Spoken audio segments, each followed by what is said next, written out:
Dentro del núcleo de todas nuestras células se encuentra la mayor parte del genoma humano. El genoma humano es una secuencia que contiene aproximadamente 3.000 millones de pares de bases, ACTG. El genoma humano está empaquetado en 23 pares de cromosomas. Del 1 al 22 se le conocen como cromosomas autosómicos y un par de cromosomas sexuales. Además, fuera del núcleo tenemos una molécula de ADN que conocemos como ADN mitocondrial.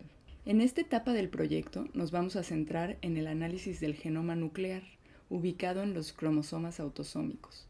Dicha secuencia de ADN contiene la información necesaria para la expresión de aproximadamente 20.000 genes que en conjunto producen las proteínas necesarias para el crecimiento y desarrollo de un ser humano.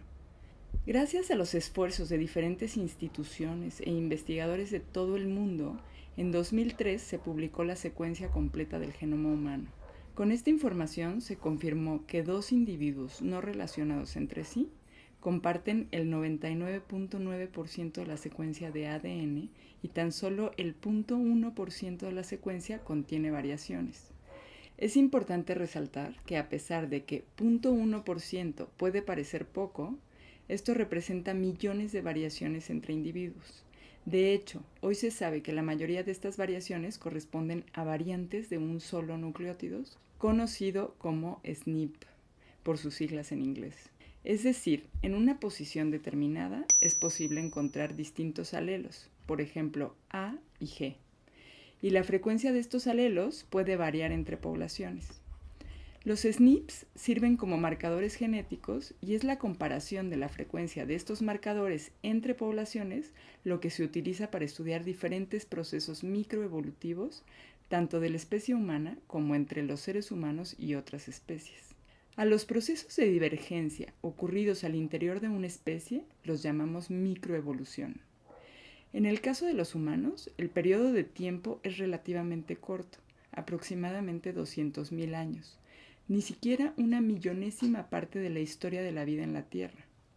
Los principales factores de cambio evolutivo en las poblaciones humanas son la mutación, la deriva génica, que se refiere a la pérdida de diversidad genética por un tamaño de población muy pequeño, el flujo génico, que es cuando hay migración y reproducción entre individuos de diferentes poblaciones, y la selección natural, que se refiere a la reproducción diferencial por cuestiones adaptativas. Es importante mencionar que mucho antes del proyecto del genoma humano ya se estudiaban procesos evolutivos utilizando otros marcadores como por ejemplo los grupos sanguíneos.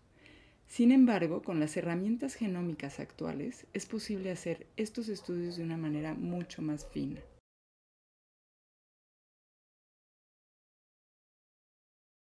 Aquí se muestra un ejemplo de marcadores genéticos tomados de una base de datos pública que se conoce como Panel de Diversidad del Genoma Humano. En este ejemplo nos referimos al gen del grupo sanguíneo, ABO. En este gen, a nivel molecular, lo que se observa son muchas variaciones, representadas en triángulos. En particular, el gen ABO se encuentra en el brazo largo del cromosoma 9, donde se muestra la línea roja. Centrémonos en esta variante que está señalada para ver de manera detallada qué es un marcador genético. Aquí se observa que en individuos de diferentes poblaciones existe variación, es decir, en un individuo se presenta una adenina, mientras que en el segundo individuo se presenta una guanina. Recordemos que el genoma humano es altamente parecido entre personas, tan solo el 0.1% representa diferencias. Ahora bien, desde una perspectiva de genómica comparativa, entre el ser humano y el chimpancé la diferencia es de aproximadamente 1.2%, y esto corresponde a aproximadamente 6 a 8 millones de años de divergencia. Un porcentaje tan pequeño contrasta con las diferencias morfológicas que percibimos entre especies.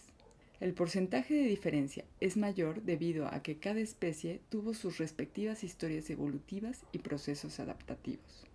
Con el esquema de arriba nos interesa mostrar cómo varían los marcadores genéticos en las diferentes regiones del mundo. No son marcadores exclusivos de una región u otra, sino son variaciones graduales en la frecuencia de estos marcadores. De hecho, no conocemos marcadores que le sean absolutamente exclusivos a una población, Con las plataformas genómicas, hoy tenemos la posibilidad de estudiar miles e incluso millones de estas variaciones para estudiar la historia biológica y demográfica de las poblaciones. De acuerdo a la teoría de los orígenes en África, las poblaciones humanas empezaron a diverger hace aproximadamente 200 a 300 mil años. Por esta razón, la mayor variación se encuentra en África. Pensemos que hace 100.000 años solo unas pocas familias salieron de África, portando solo una porción de la diversidad genética que había en África en ese entonces. Y cada migración es un evento de pérdida de diversidad porque solo migra un pequeño grupo de personas. A esto se le conoce como evento fundador. De tal forma que la pérdida de diversidad es una huella de las migraciones humanas y nos da una idea de la temporalidad de este proceso en cada región. ¿Por qué mosaico genético? Ninguna población es pura y la población mexicana no es la excepción. Es el resultado de una mezcla de diferentes poblaciones. En esta imagen se ejemplifica lo que ocurre cuando dos individuos de poblaciones que han estado aisladas por miles de años se reproducen. Durante el proceso de meiosis, el par de cromosomas homólogos de un individuo intercambia material genético, dando lugar a cromosomas híbridos, como se muestra en la imagen. A este fenómeno se le conoce como recombinación genética. Conforme pasan las generaciones se va creando en cada individuo un mosaico de segmentos de diferentes orígenes. Esta imagen únicamente muestra un ejemplo de dos poblaciones representadas en azul y rojo. Sin embargo, cada una de estas dos poblaciones tiene a su vez procesos de flujo génico con otras poblaciones, entonces esto se convierte en un mosaico de mosaicos. Con la conclusión del proyecto del genoma humano, hubo un desarrollo tecnológico muy importante. Hoy en día es posible secuenciar el genoma completo o porciones del mismo en un individuo. Y es posible utilizar unas plataformas conocidas como microarreglos, en donde se evalúan cientos, miles o incluso millones de posiciones genéticas. En este proyecto, en particular, se utilizará un microarreglo que evalúa aproximadamente 700.000 posiciones a lo largo de todo el genoma.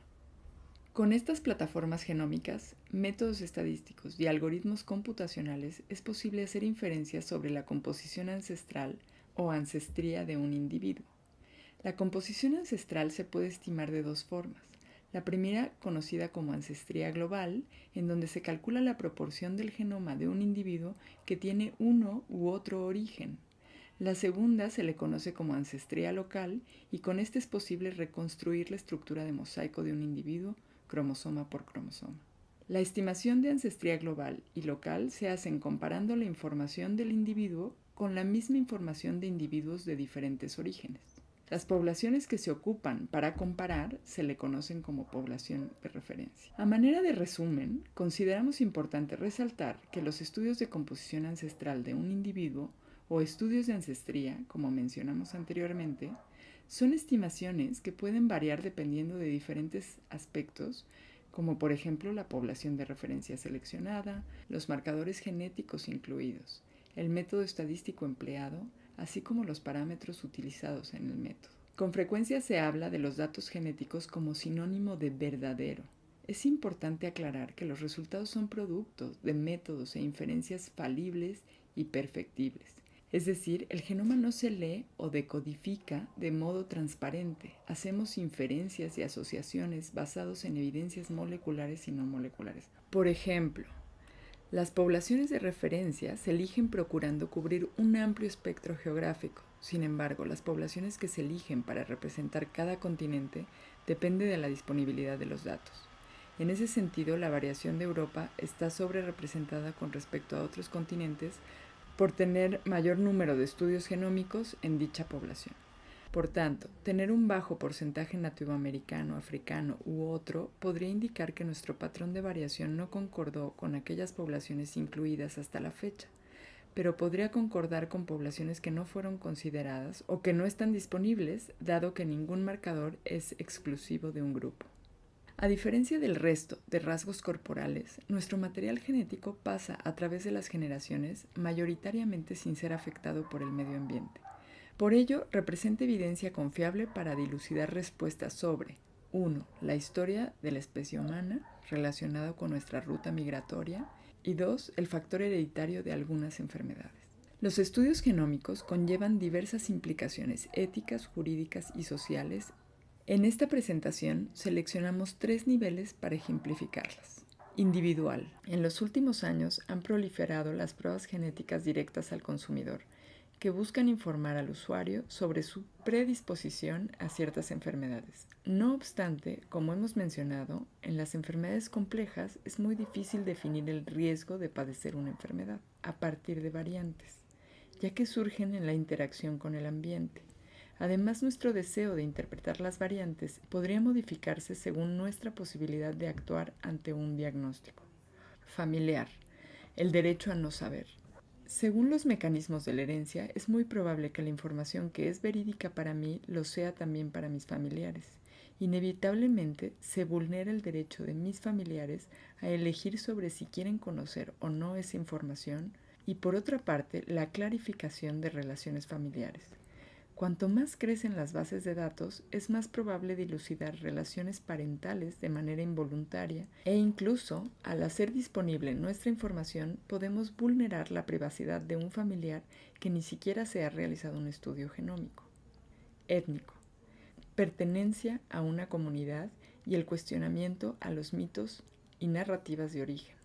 Considerar que la información genética es decisiva para asignar una identidad étnica tiene 2 problemáticas principales.